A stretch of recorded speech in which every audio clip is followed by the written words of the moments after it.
முதல் வாசகம் யாக்கோப்பு எழுதிய திருமுகம் அதிகாரம் 1 திருவசனங்கள் 1 முதல் 11 வரை.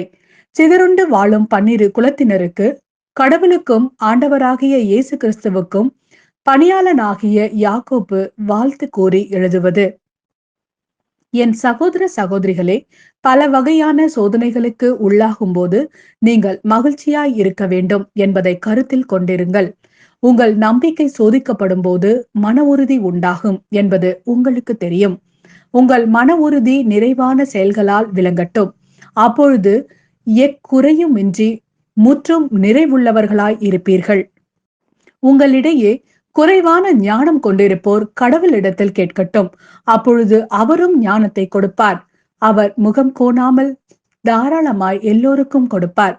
ஆனால் நம்பிக்கையோடு ஐயப்பாடின்றி கேட்க வேண்டும். ஐயப்பாடு கொள்பவர்கள் காற்றினால் அலைக்கழிக்கப்படும் கடல் அலையை போன்றவர்கள்.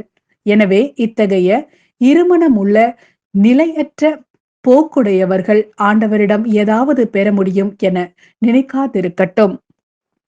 தாழ்நிலையில் உள்ள சகோதரர் சகோதரிகள் தாங்கள் உயர்வு பெறும்போது மகிழ்ச்சி அடைவார்களாக. செல்வ செழிப்பில் இருப்பவர்கள் தாங்கள் தாழ்நிலை அடையும் போது மகிழ்ச்சியாய் இருப்பாராக. ஏனெனில் செல்வர்கள் புல்வெளி பூவை போல மறைந்தொழிவார்கள்.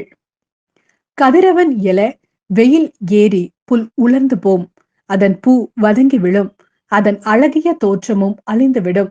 அவ்வாறே செல்வரும் தம் அலுவல்களில் ஈடுபடும் போதே அழிவுறுவர்.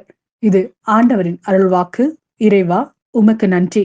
மாட்கெழுதிய நற்செய்தி அதிகாரம் 8 திருவசனங்கள் 11 முதல் 13 வரை. பரிசேயர் வந்து இயேசுவோடு வாதாடத் தொடங்கினர்.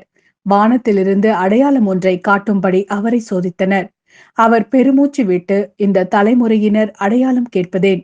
இத்தலைமுறையினருக்கு அடையாளம் எதுவும் கொடுக்கப்பட மாட்டாது என உறுதியாக உங்களுக்கு சொல்கிறேன் என்றார். அவர்களை விட்டு அகன்று மீண்டும் படகேறி அவர் மறுகரைக்கு சென்றார்.